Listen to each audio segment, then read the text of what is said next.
Today, the revolver is almost as much a symbol of American law enforcement as the familiar star or badge.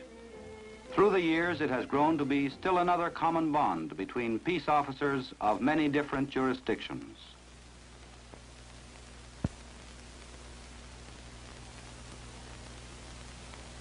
There is a revolver to suit almost any taste.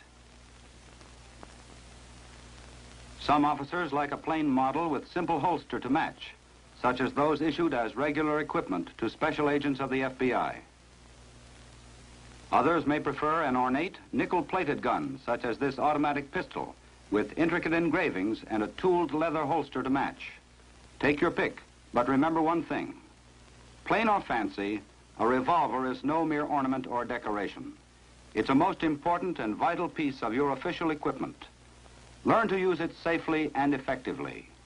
Your own life or that of someone else may depend on how well you handle it. Always remember that a loaded revolver is no respecter of persons. It will kill anyone at whom it is pointed, whether that person is the holder of the weapon, the criminal, or an innocent bystander. Never point your revolver at anyone unless you are justified and are ready and willing to kill that person. In combat training, emphasis must be given to shooting double action at close range, for this most nearly duplicates the situation that may lie just around the corner for any officer on duty.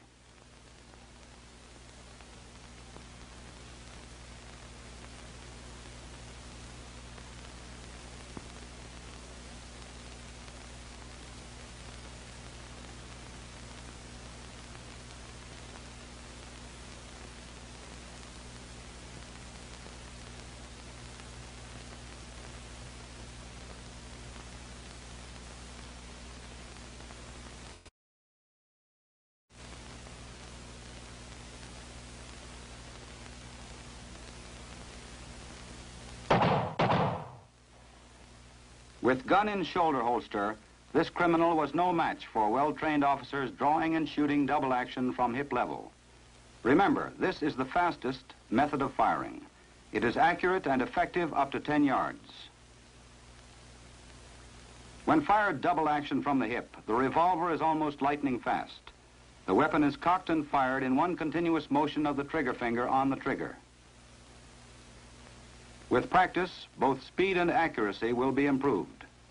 Note the grouping of shots on these targets.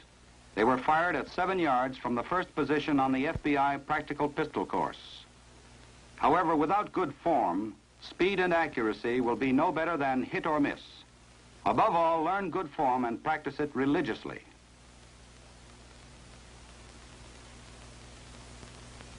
Drawing and shooting from the hip was developed on the Western frontier, where speed with a gun often meant survival. Western style shooting with single-action revolver was inaccurate compared to modern hip-level shooting. Today's draw and shooting from the hip is smooth and continuous, with not a bit of waste motion, and the revolver in front of the shooter is in position to ensure a greater degree of accuracy. A quick draw holster is a necessity. As the shooter goes to a crouch, the holster tips forward, allowing the gun to slide out easily and in line with the target. By facilitating the draw, this holster contributes to safety, speed, and accuracy. Whenever gunplay is anticipated, the coat is unbuttoned. The shooter steps to his left and forward as he reaches for his weapon. Body movement swings the coat aside and away from the gun. As the left foot steps forward, the right shoulder drops. A firm grip is taken on the gun, and it is then dragged from the holster and pointed toward the target. In this on-target position, the forearm is rigid and almost parallel to the ground.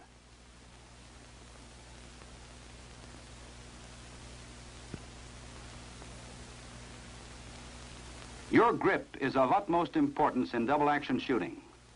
Since the trigger pull is about 3 times that of firing single action, the grip must be tight. By keeping the trigger finger outside the trigger guard until the gun has cleared the holster, danger of accidental discharge is minimized. Such a juggling act can be dangerous. It wastes vital time that may mean the difference between life and death. The shooter must be prepared to take a proper grip at the instant he first puts his hand on the weapon.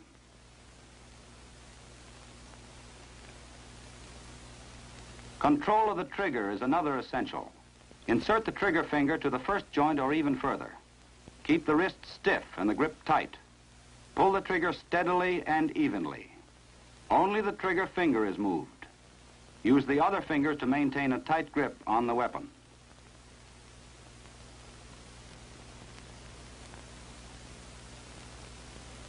Pulling the trigger unevenly or jerking it and breaking the wrist are two faults of double-action firing that result in inaccurate shooting. These apparently minor faults have cost many officers their lives. When the shooter is ready to fire, he is in a crouch with his weight equally distributed on both feet. He is balanced like an athlete and can move easily in any direction. In this position, he presents a smaller target for return fire. His head and shoulders are back for better balance and vision.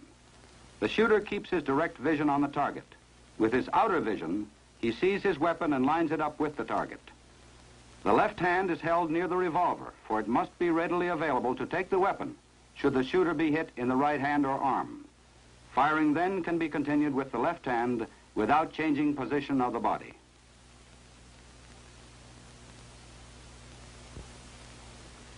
This student illustrates the rule that when the weapon is returned to its holster, the other hand must not assist in any way. Use only the shooting hand. Never cover the opposite hand when holstering your revolver. Make certain you learn how to holster your gun properly, using only the shooting hand. Remember, in all close-range double-action shooting, in contrast to bullseye shooting, your direct vision is on the target.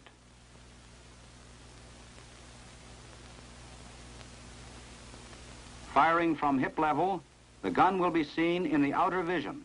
Your direct vision is still on the target.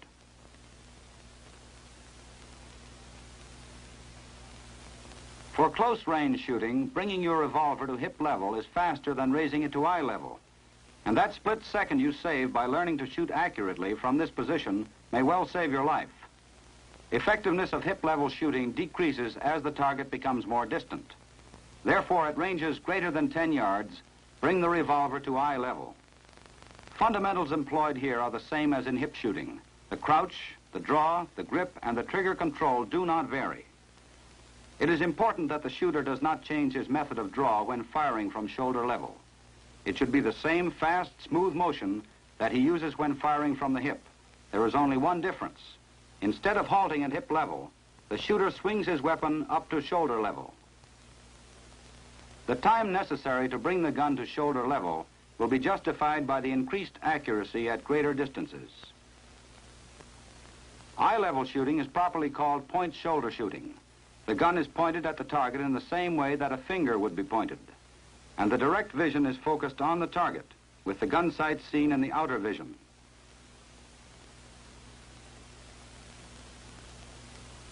A basic principle in defensive combat shooting is to make yourself as small a target as possible for return fire. The officer in a crouch position is a smaller target than if he were standing upright. In the kneeling position, he further decreases his target size. To assume this position, take a short step forward and to the left.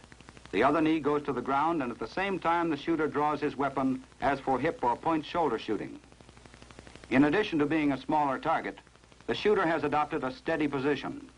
He is still mobile and can move quickly if it is necessary to do so. Maximum protection from return fire is afforded in barricade shooting. Shooting with either the left or right hand, this training simulates the time when you may have to use a building, a telephone pole, or an automobile for cover.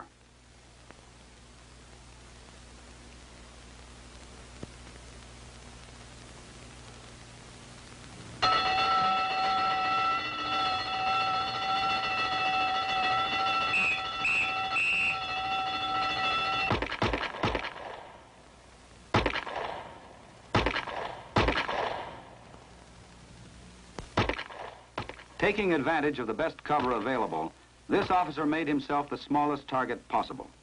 Instinctive attention to the fundamentals of defensive shooting saved this officer's life. There will be occasions when no cover is available.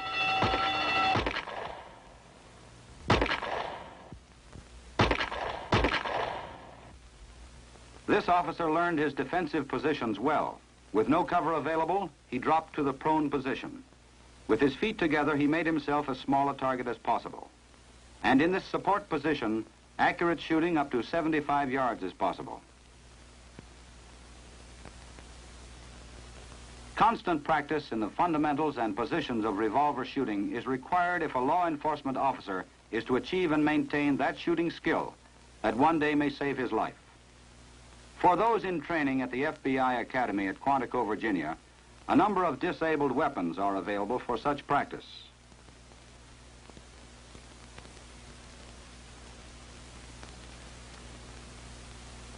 Each such weapon has a red grip to indicate that it has been disabled.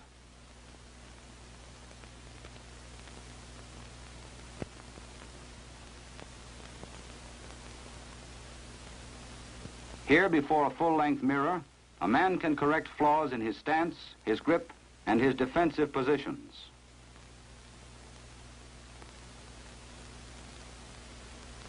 Since gun battles are not necessarily limited to 5 or 6 rounds, constant practice in loading and unloading is required. For this purpose, dummy cartridges are available. Ejecting the empty cartridges and reloading is practiced and practiced until it becomes almost second nature.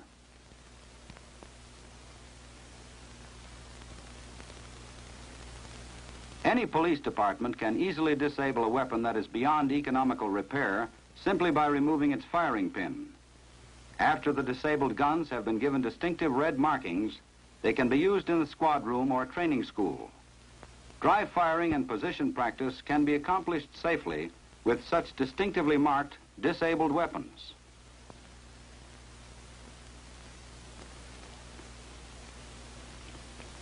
Silhouettes of different sizes which simulate targets at various distances are another valuable training aid. Presenting a realistic picture to the shooter, they closely simulate actual firing conditions, and they can be easily and inexpensively installed in any squad or training room. Electronic courses have great value for advanced training in double-action shooting. Each hit is recorded and scored electrically. The shooter learns that at first his accuracy goes down as his speed goes up. Before long, he has learned the maximum speed at which he is able to shoot accurately.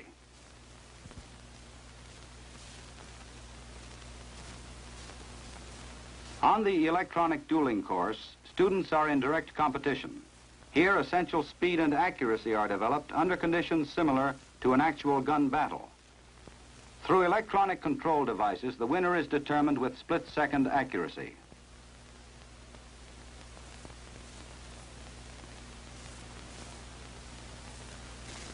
The running man target provides practice in firing at a moving target. It points up the necessity for shooting where the target will be when the bullet arrives, rather than where the target was at the moment the gun was fired. Here the student is allowed 3 shots at the target moving to his right and 3 shots at the target moving to his left. Basic principles learned and perfected on these electronic courses someday may save an officer's life.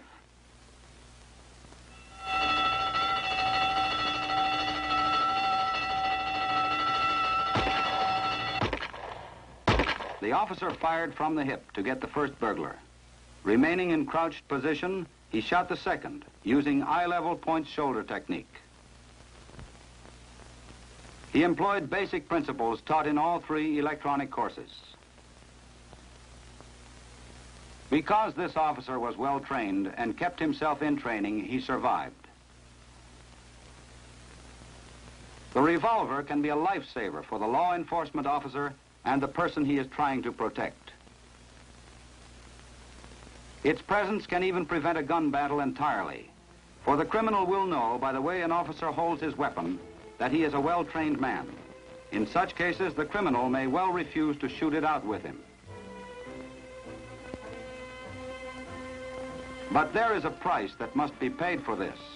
That price is thorough training, constantly practiced and regularly renewed on the range. In no other way can you buy the art and skill of fine marksmanship. So learn the fundamentals of good shooting.